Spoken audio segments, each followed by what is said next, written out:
Hi, AfterBuzzers. You're watching the Black Mirror AfterBuzz show, so stay tuned. You're tuning into the destination for TV superfan discussion, AfterBuzz TV. And now, let the buzz begin. All right. This is a song. Yep. This is a song in the world. Hi. Welcome to the Black Mirror After Show. I'm Adrian Snow. You can follow me on Twitter and Instagram at Miss Adrian Snow. And here are my fellow co-hosts. I'm Miaira Jennings. You can find me on Twitter and Instagram at Miaira Jennings. And I'm Steve Kaufmann. You can find me on Twitter at Steve Kaufmann. That is Kauf. All right. Every single time. All right, so tonight we are reviewing the episode 3 of season 3 Black Mirror, Shut Up and Dance. First thoughts? Thumbs up from this girl. My favorite episode of Black Mirror. It has knocked 15 million merits down a peg. Wow. But this is my favorite Black Mirror episode so far. Partially because any other episode, I'm able to watch the next episode. Whereas this episode, like, I sat down, like, I'm going to binge them all. Made it to episode 3, made it to the end of episode 3, and I was like, I'm going to call my mom and rethink my whole life. I will agree with that. It is not one of my favorite episodes, but I did have to stop watching everything after It was really intense. It was just very intense. I didn't really know what to do with it. I didn't know quite how I felt about it. I was kind of expecting them to release the videos anyway and release information anyway, so that wasn't incredibly shocking. But it is interesting to see how many people really do love Shut Up and Dance. I sure did. Yes, I love that it was dark and that there was pretty much no happy ending whatsoever. I love it. I'm completely okay with no happy endings, but I don't know. It didn't give me that Black Mirror yum yum. I just made that up. Anyways, so it starts with Kenny, who works at a type of just regular restaurant. Like an Applebee's, I guess is what we would think of it. British Applebee's. TGI Fridays, yeah. Applebee's. And he seems to be like a teenager, but apparently he must be a little bit older than that. He must be like maybe late teen, early 20s.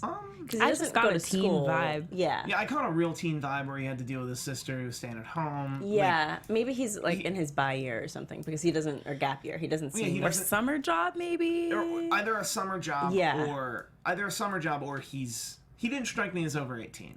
He didn't strike me as over 20. I could get him 20. Okay. I have an interesting theory about people over 21 in this universe that'll come out at some point today. Oh, okay. Not now. Well, yeah, we'll talk about During that. this episode, hopefully. Yeah, maybe.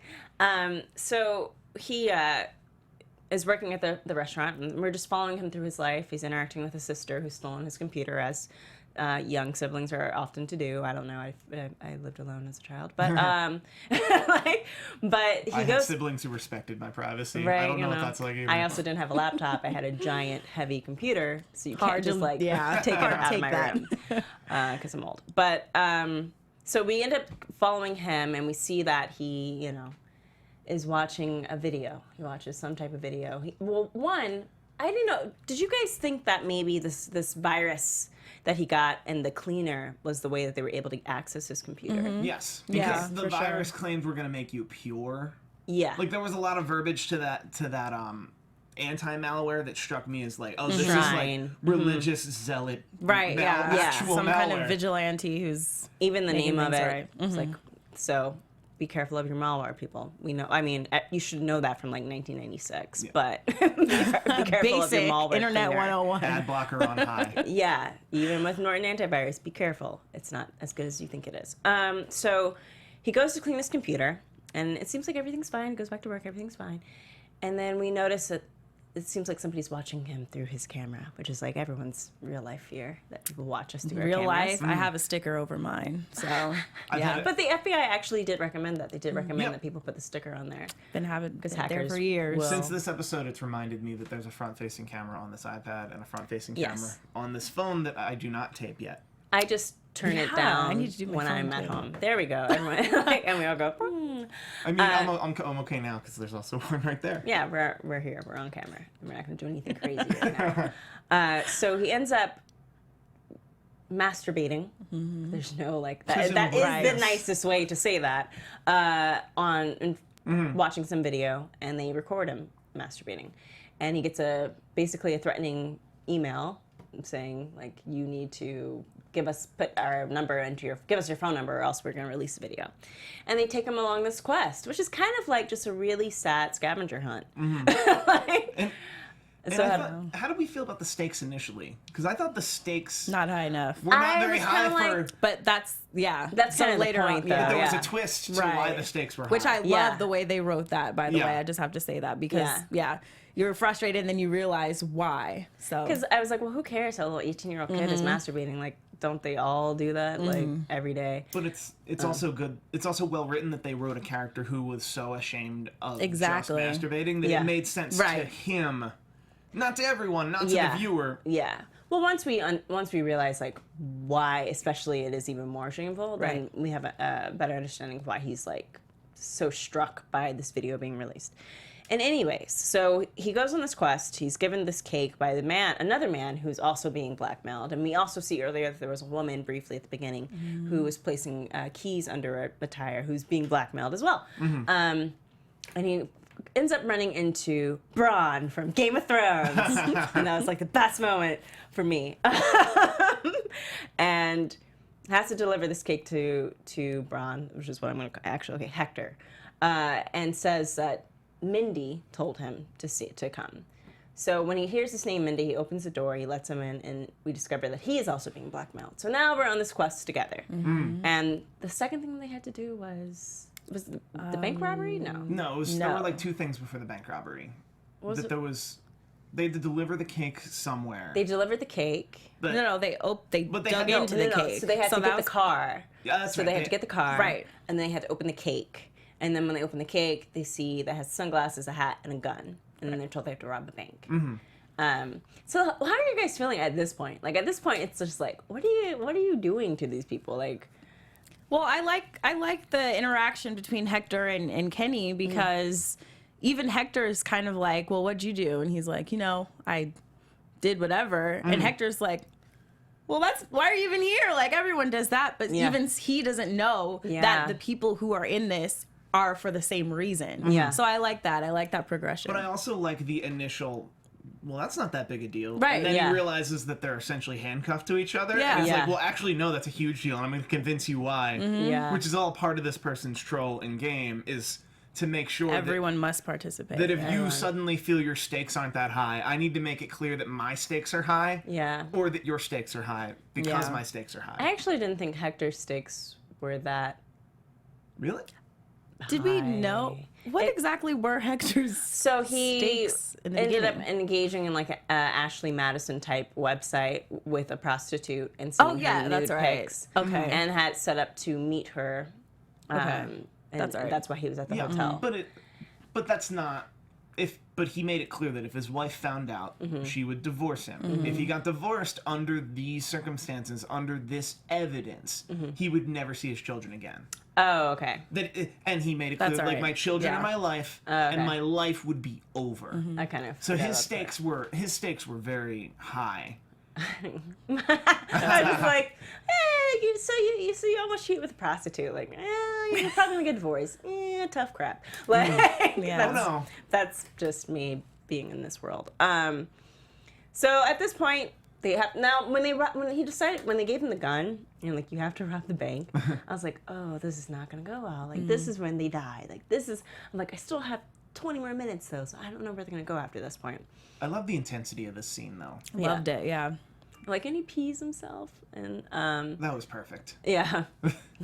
Speaking of technology, and it was just like really sad. I felt really bad for Kenny throughout the whole episode until the very last 5 minutes. I just felt kind of sad for this kid because like, oh, all you did was touch yourself. Like, exactly.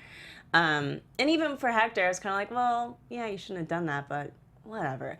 I guess for me, I didn't think that the things that they had done were so big. It seems like everyday. Maybe that's kind of the lesson. Like it was like everyday normal things. Like that they're being shamed for. But I think it's until we get to the very end. But I think it's like this series explores a lot, especially this final episode. This idea of public shame. Yeah, we'll get to that with Haida and the Nation, especially. Very much. He just the idea that we all like civil liberties until you can see a text message from me talking bad about you. Like, Exactly. Yeah. and it's like we all love our civil liberties until people are talking mess about each other, and you can read it. And also an exploration of what people are willing to do to keep these things under wraps. Yeah. Like, everyone has a different level of privacy, I guess. And so I was thinking, what if this were me? What if I were put in this situation? What would it take for me to actually participate in something so crazy like this? And honestly, it would have to be pretty big, because first of all, I'm not down with blackmail and all that. I'd probably just release it myself so I didn't have to worry about it. But it's like, you know, at what point do you actually give up your integrity? And, well, I mean, I guess you've already given up your integrity in some points, but when do you just cross that line and do what other people tell you? But I think part of a successful blackmail is you have to believe that that person Exactly. isn't going to do it anyway, or that they aren't going to keep asking of you. Oh, you mean like you... So you do it, or You really it's have to done. believe that they Yeah, won't. that, like, Yeah. the contract, if you will. Right. That Like, there's no chance they're bluffing. there's no chance they're bluffing. They're, like, something, and I don't know. I think the stakes were so high for so many people, and I'm sure if you're trolling the world, Yeah. and if you're trolling multiple citizens, you'll pick out the ones that seem weakest in this sense. I guess. That you'll have very few actually just bluff, or you'll have very few call your bluff. Like, go ahead, do it. I guess for me, because I would just assume, especially as it escalates, that they might just do it anyway. So maybe, I think for me, the breaking point would have been the robbing the bank. That's when I would have been like, you're just probably going to do it anyway. I agree so with I'm not going to go to jail for this. But I think that's... Yeah. Maybe that's because they don't give you much information about the person behind the texts. Yeah. We're led to believe there's some type of evil mastermind when they probably weren't. Yeah, no. But because we don't know anything about them, we assume they're an evil mastermind. So we assume that they did a personality test on every one of their victims. And it's like, no, if I pair these two, if I pair Right. Kenny and Hector, Yeah. Then it will continue. anytime Kenny will falter, Hector will either convince him that his stakes are high, or convince him that, like, no, we're in this together now. If you don't do this, my life is over. Yeah.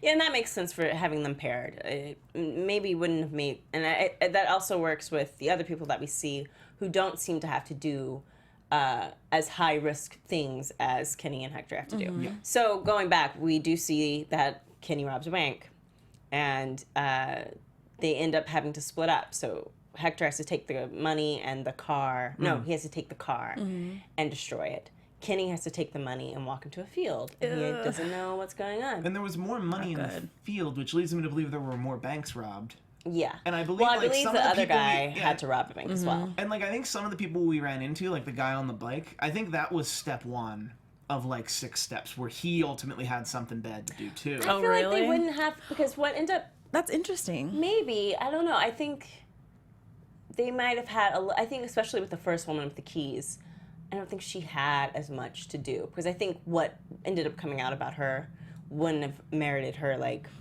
doing something Yeah, they definitely drastic. ranked it Yeah. based on the stakes. 'Cause So it's that the makes two- sense. What you were saying is, like, whoever's behind this picked out the personalities and put them in the positions. Yeah. Yeah. And also, like, what their thing was. So we get into the field, and we see Kenny go up against this other man.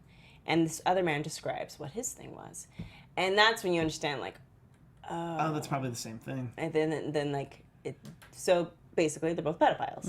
And they like to jerk off to watching Presumably. children. Well, We're not... with Yeah. Kenny, that's like pretty much confirmed at the end. But, and so they have to fight to the death, which is just like, I think there is something where people do take a certain pleasure. We do take a certain pleasure out of watching, like, what we consider to be people who are less than human battle it out. So that kind of makes sense that they would record that and that there's a prize money. So it seems like almost like they're kind of throwing back to White Christmas, where there is a collective of people watching this event go down, and whoever wins, that prize money goes to them. Yeah, that I would imagine... I wouldn't be shocked if the guy who founded White Bear was the guy doing this to everyone in this fictional timeline that they're never going to give you a solid answer on. other than we know that Scalane, we see in the news reports that Scalane was getting appeals after appeal, and like her trial was public. So we're not quite at White Bear yet. Yeah, we're before White timeline. Bear, but I wouldn't be shocked if the person who did this to these people ends up wound up founding White Bear, and that this was a trial run. Did you also notice that the symbol from Playtest is also the same symbol from White Bear? Mm-hmm. Yeah. So we're kind of it's kind of like we're at the beginning of that world, which is very fascinating. You can kind of see it in like the technology that they use pre White Bear and all of that versus post White Bear. Anywho, this man or person, I assume man, but I'm just being a jerk. Releases the videos, releases all the information. We discover that the woman is a politician who has emails where she's saying horribly racist things.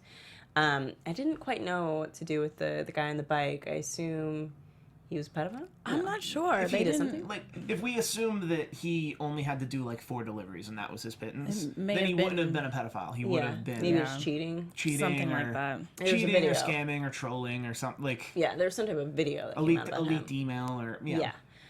Because his wife slapped him. It's like, there was a video. And then we already know his, but we discover his wife is watching the video as he, like, after he kisses his daughter on the head and all that kind of stuff. And then we get confirmation about Kenny being a pedophile when his mother calls him and says, like, there's a video of you touching yourself while watching children.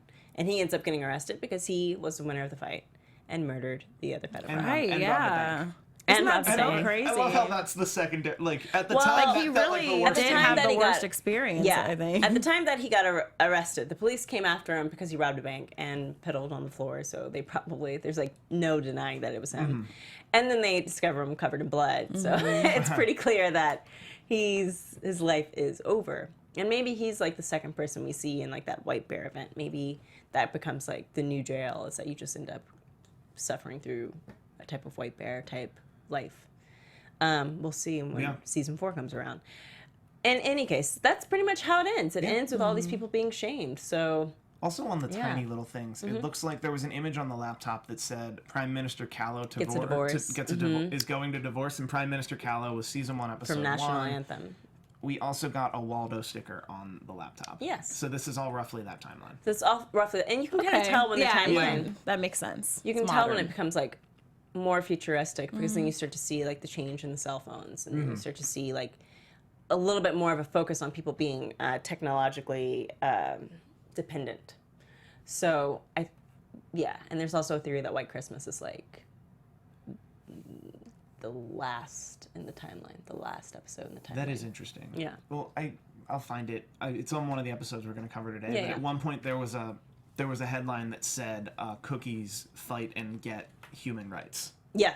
Because the cookies at White Christmas. Yeah, the cookies at White Christmas. from White Christmas. They're after playtest though, because there's like in the magazine you see like the little image of like them talking about making cookies, the little people that live inside the. Okay. Have you seen White Yeah. Christmas? No, I haven't. So I'm like, okay. All right. I started completely out of order, people, just so you know. But I do have a question about that last scene. When they are told to fight to the death, I still was trying to understand. At this point, there's nothing worse than death, right? Yeah. So why would they do it? Why would I mean, Because if they're already.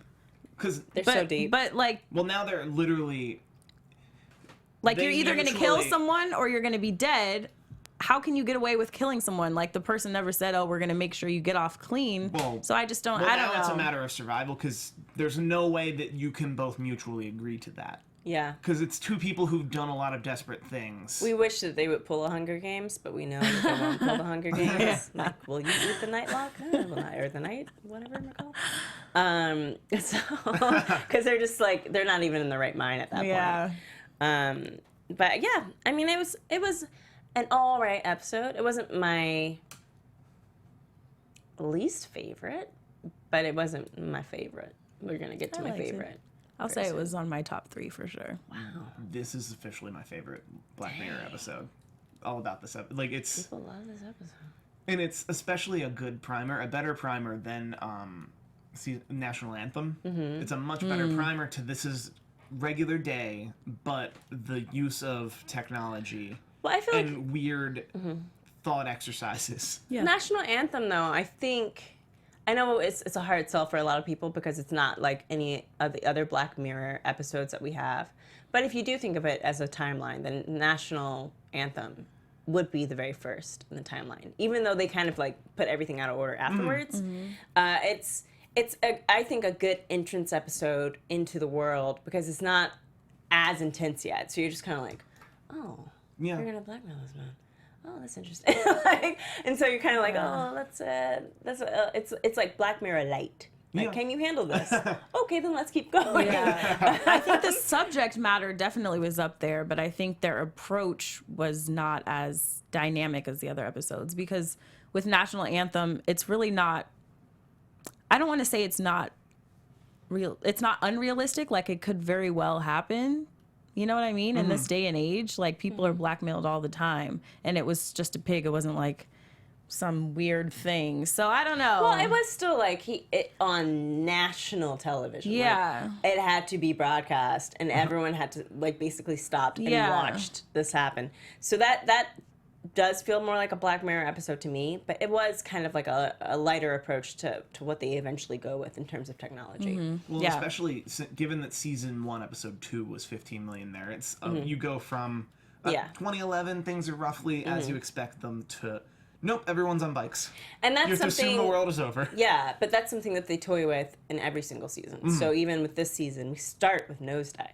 And it's kind of like, ooh, okay, we're in it. And then you jump to playtest, and you're kind of like, oh, what happened to backwards in the context? So they do toy with that in a way to kind of, I guess, do episodes that are more like, okay, this is like very close to real world, and episodes are like, it's closer, but it's not so close that I feel like it's going to happen in the next year. It'll probably happen in the next 5.